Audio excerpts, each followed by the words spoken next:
Yes, good morning. Welcome. It's Tuesday, the 22nd of September 2020. My name is Pete Fairbairn, and great to have you back watching and listening to the best on-ground weekday kickoff, where we get up bright and early, scour the papers, find the big stories making waves in the world of sport, and then dissect them for you. And of course, I'm always lucky enough to have an expert, someone in the sports media industry, to come on and provide their insights. And today, crossing down to Melbourne with Nat Yoannidis. How are you, Nat?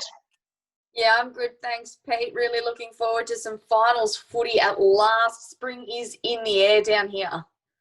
Spring is absolutely in the air. For what it's worth, our teams, Essendon and Melbourne, won't be taking part in any October action, but there's still plenty to talk about in the world of AFL, and that's where we're going to start today.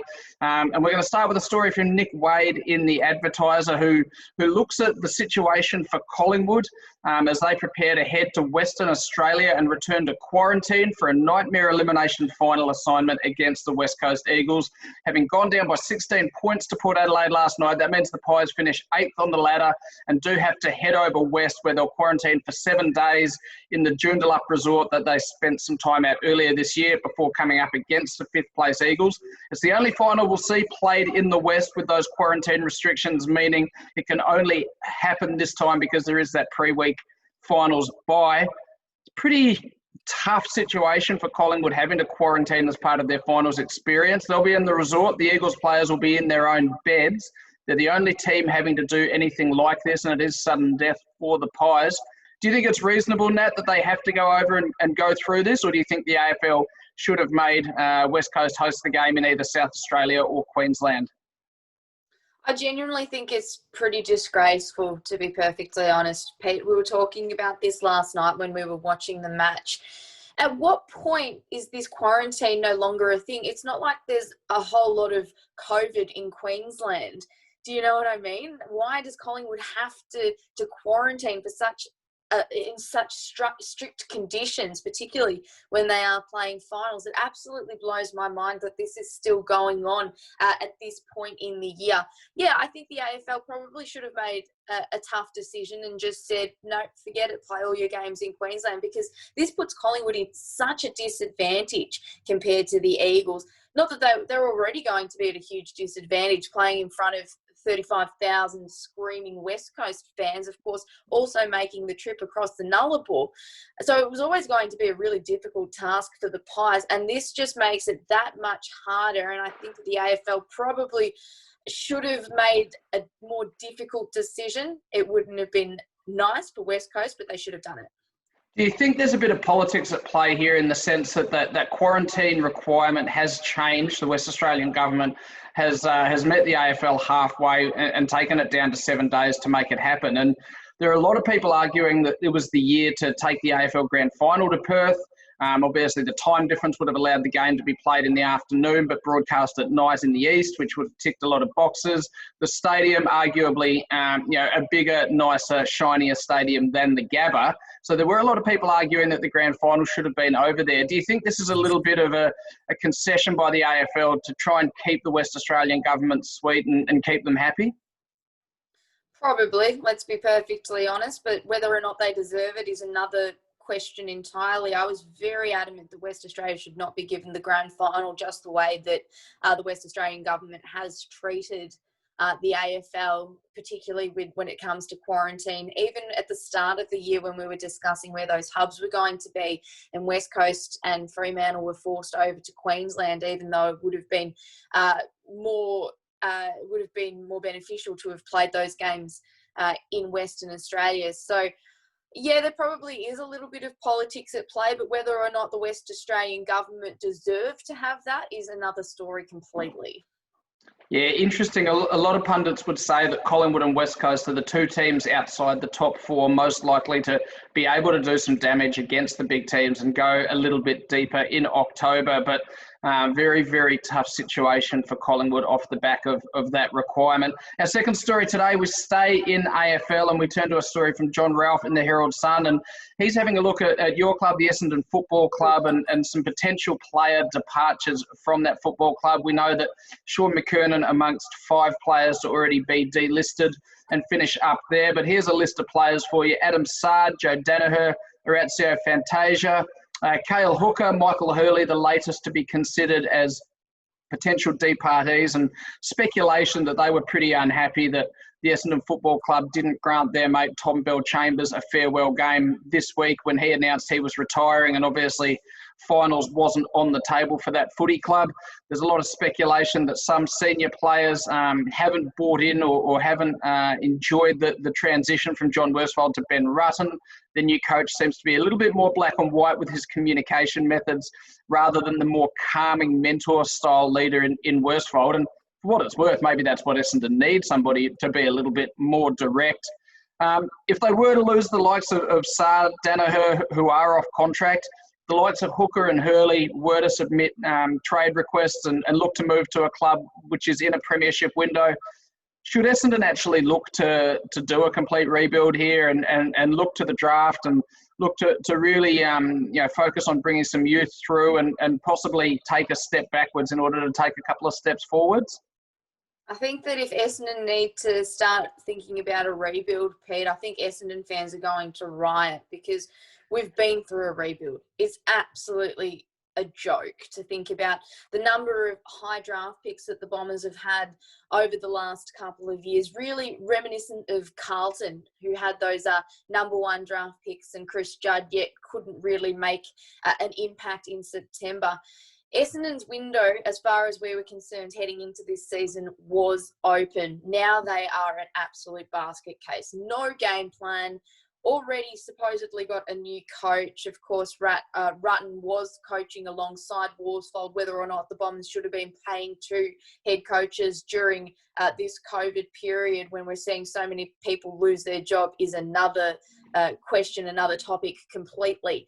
I think it's really disappointing to think of Essendon going through a rebuild, but the more I think about it, the more I start to wonder, do they really have another option? Because as you mentioned, Danaher potentially leaving. Just for the record, I don't think Joe Danaher will leave. I think that if he goes anywhere, he's only going to Sydney, and I don't think the Swans want him now that Tom Papley has re-signed with the club. Fantasia might be able to go back to Adelaide. Yeah, that might happen, but I actually don't think that's as big a loss, given we do have some exciting small forwards there. It's a really, really disheartening prospect to think that we're going to have to start again. But having watched them in the second half of this year, you almost get to a point where you wonder, what other option do we have? We've seen a couple of unsung heroes in Jordan Ridley and even Sam Draper, the ruckman, have really stood up this year. What other players coming through, excite you? And in terms of the youth developing at the club, who do you really think can lead this football club forward and back towards finals? Yes, the ultimate question, isn't it? Obviously, Jordan Ridley's been fantastic this season. 26 games and just won his first best and fairest. Was an absolute standout for the Bombers this year. Really enjoyed watching him play. And like you said, Scott Draper is another one who has come on. Essendon fought tooth and nail to keep him last year when St Kilda came knocking, when they were looking to add a ruckman before they ended up recruiting Paddy Ryder to the club. So that's a couple of shining lights for the Bombers. Of course, the usual suspects as well, your likes of Zach Merritt. And Andrew McGrath really needs to be applauded. I think he's had another fantastic season, probably one of Essendon's most consistent performers, a former number 1 draft pick, really showing what he can achieve. Him and Merritt are probably the future of this football club, particularly with the number of ageing stars that we've got, the likes of Hurley, Hooker. Heppel seems to be pretty injury-riddled at this time as well. So there are a few places that you can start to build a club, but when you consider the amount of star power that they did have in this side, the likes of Shiel, Jake Stringer, who was playing very well before he got injured, but then has been so far off the mark, it hasn't been funny. It's concerning that they weren't able to capitalise and not even make finals and break that hoodoo, which has gone on for over 5,000 days now. Yeah, and I look at a Darcy Parish and an Aaron Francis, two first-round draft picks who are yet to fulfil their potential, and having witnessed it firsthand at the Melbourne Footy Club, how long a rebuild can take, I do have some concerns for the Bombers. We'll move to another sport now, into rugby union, and a story from Christy Doran at rugby.com.au. He's looked at the 5 players in the 44-man Wallaby extended squad whose stocks rose during the Super Rugby AU final on Saturday night. Of course, the Brumbies getting the job done against the Queensland Reds. We're not going to look at all 5 that he's talked about, but there's 2 that have caught my eye who had excellent games on Saturday night and are in that Wallabies squad. That's Fraser McWright at the Queensland Reds, the junior Wallabies captain last year. The heir apparent, one would think, to Michael Hooper in the Wallabies number 7 jersey moving forward, but the question being whether he could actually challenge for that position this year, or B, whether there's a way that they could combine Hooper and McWright in the same back row, whether McWright could come off the bench and have an impact. And the second player I want to look at is Pete Samu from the Brumbies. I think a hugely controversial omission from the 2019 Rugby World Cup squad. He's versatile. He plays 6, he plays 8. He's good at the line out and a good jumper there. He's influential on both sides of the ball. And when I look at the Wallabies squad in general in the back row, we know that Isi Nasserani's this year's hard luck story, and no one can quite believe that he's been left out of that extended squad, with apparent concerns about his fitness and productivity there.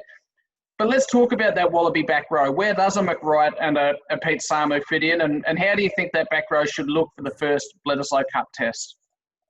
Yeah, it's one of the big questions that we always start to ask around the time the Wallabies start playing test matches. We've always had a little bit of an issue with that number 8, Pete. We've never really had a player that has been big enough. I've always felt that they're missing a little bit of size in that number 8 position. Of course, we had that largely successful Hooper-Pocock combination for a little while, but it just wasn't right. And of course, having someone like a David Pocock at number 8 really limited your options at line-out time as well. So while it was successful in helping us in 2015, of course, make the final of the World Cup and then beat the All Blacks in a Bledisloe test in Sydney as well, it probably wasn't exactly right. So that's something that David Rennie really has to think about, exactly what he's going to do in that number 8 position. It does make the Izzy Nazarani omission a little bit controversial, but I like what he had to say about it. He said he's picking on form,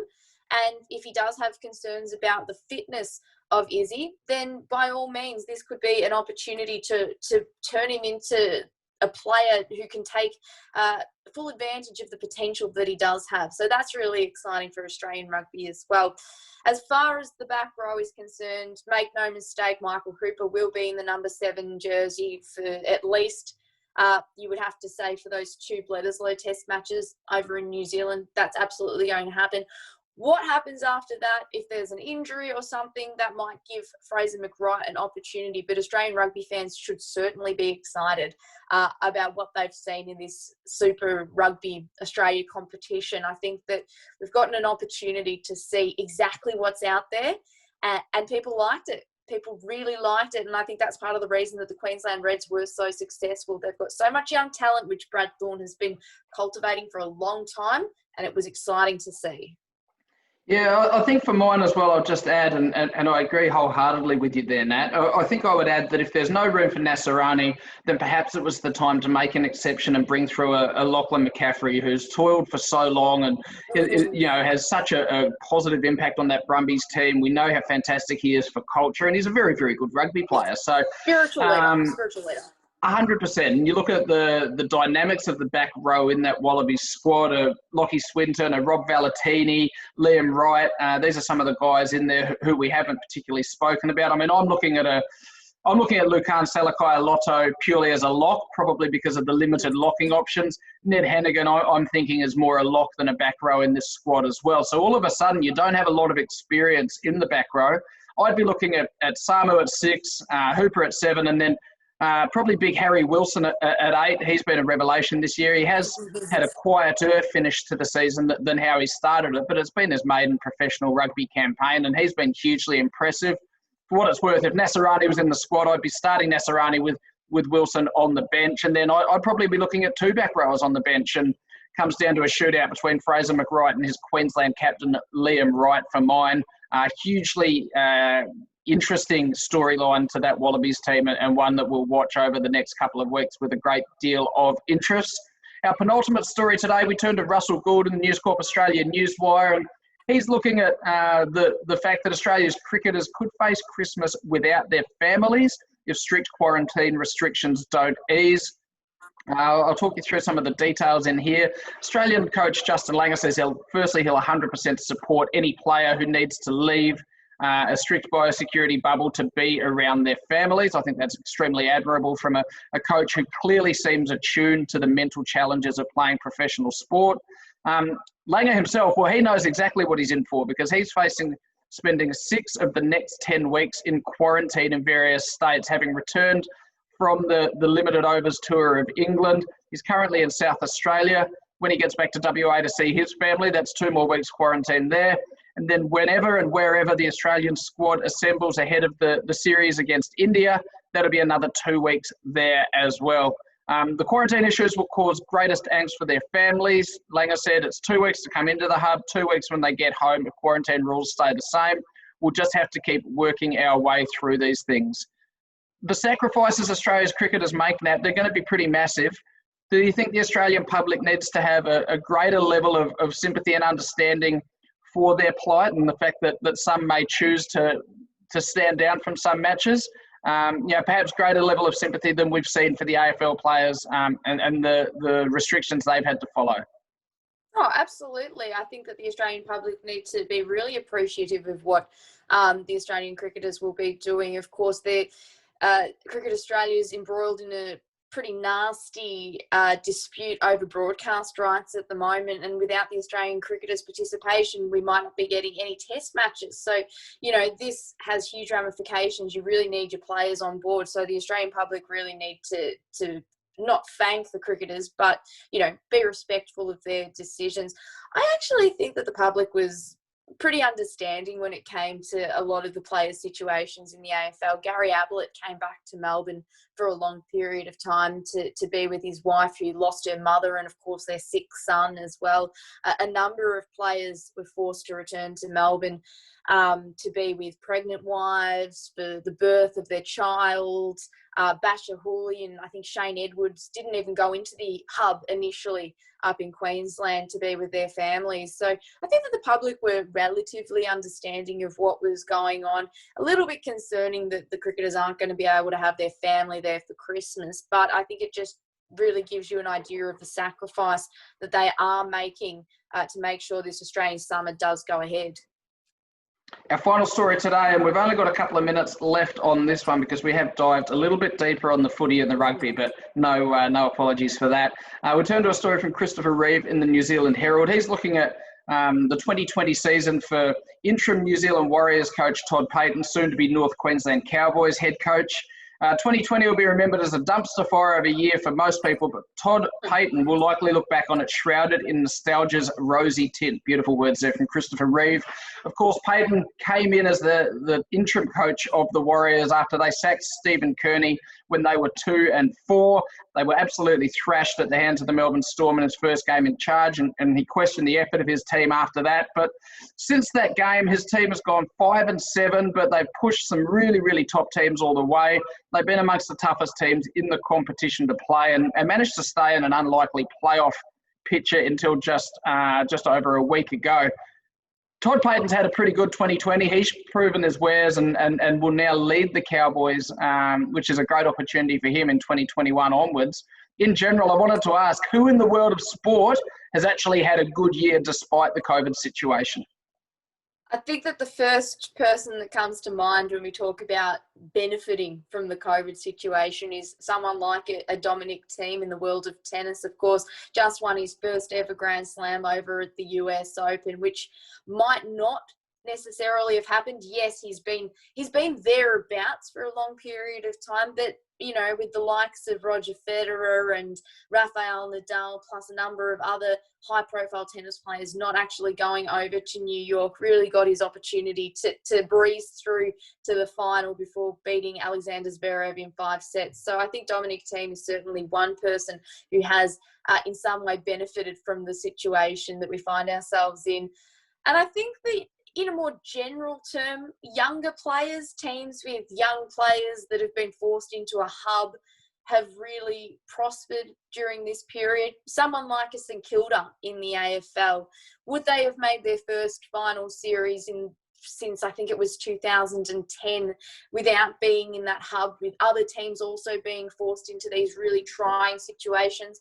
Maybe not. Of course, we know that, you know, younger players, they don't have the worries of their families, of, you know, worried about their partners giving birth and so forth and having to leave the hub. And it really brings those players together. It's almost like being on a Kentucky tour, let's be honest. So I think maybe a team like St Kilda has also benefited from the situation.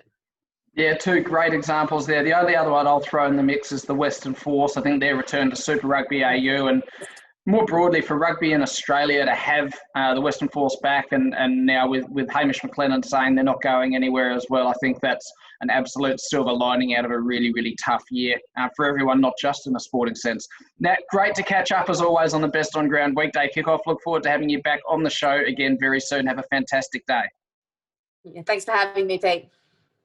Thanks very much for watching and listening. We'll see you again tomorrow. Cheers.